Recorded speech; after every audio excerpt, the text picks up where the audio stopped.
si le grain de blé ne meurt pas. Mes enfants, me voilà ici avec vous, je suis Jésus d'infinie miséricorde.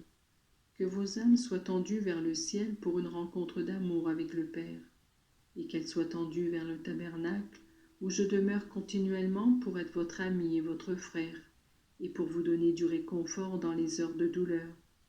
Sachez, mes enfants, que si le grain de blé ne pourrit pas dans le sol, il ne produit pas d'épis.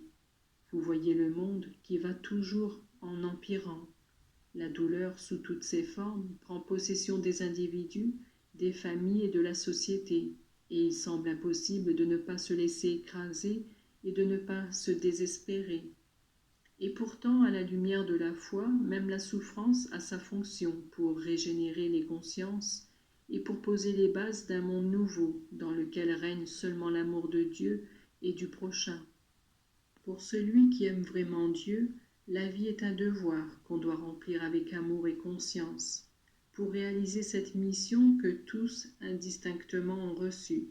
Certes, toute mission comporte un sacrifice, et si la fatigue physique peut être plus ou moins lourde, la souffrance morale et spirituelle accompagne toute âme disposée à faire la volonté de Dieu. Dites-moi, qu'est-ce que la souffrance physique d'une maman qui donne le jour à un enfant, en comparaison de la préoccupation continuelle qu'a une bonne maman d'élever cet enfant selon le cœur de Dieu? Ainsi, la fatigue d'un enseignant qui prend soin de l'apprentissage et de la préparation culturelle de ses élèves est peu de choses par rapport à la préoccupation qu'il doit avoir, pour qu'à travers les études, ils acquièrent cette préparation morale, que demain fassent d'eux de véritables hommes honnêtes. Si ensuite vous pensez qu'un médecin ou une infirmière peuvent se limiter à diagnostiquer des malades, prescrire des médicaments et les administrer, vous réduisez au minimum la qualité de ces personnes et vous les privez de cette auréole dont est entourée leur mission.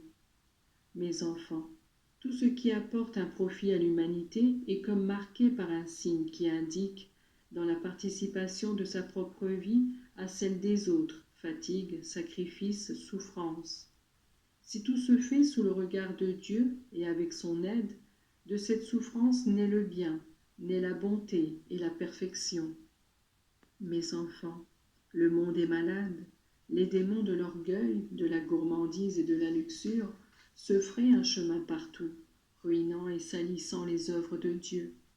La famille, cette merveilleuse institution créée par Dieu pour qu'elle soit dépositaire de ses dons, devient souvent une tanière où se consomment péché et délit.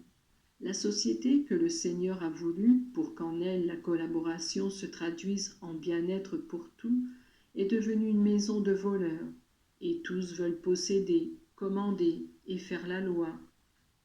Regardez un instant le monde avec les yeux de Dieu, et voyez son amour infini tourné en dérision et nié, blasphémé et refusé. Vous diriez qu'est nécessaire un nettoyage général, un grand travail de démolition de tout ce chaos, pour faire renaître le bien. Mais le Seigneur de l'univers veut encore et toujours patienter. Voilà pourquoi je m'adresse à vous, pour que vous ayez accepté de devenir mes collaborateurs. Si le grain de blé ne meurt pas, je vous le répète encore, on n'aura pas l'épi.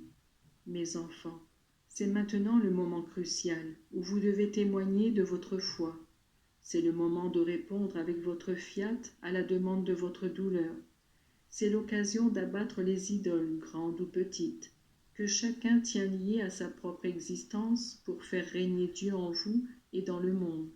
Soyez décidés, que celui qui est dans la faute se rappelle que la mort peut arriver soudainement et le priver du paradis. Que celui qui mène une vie tiède sache qu'il ne peut pas plaire à Dieu.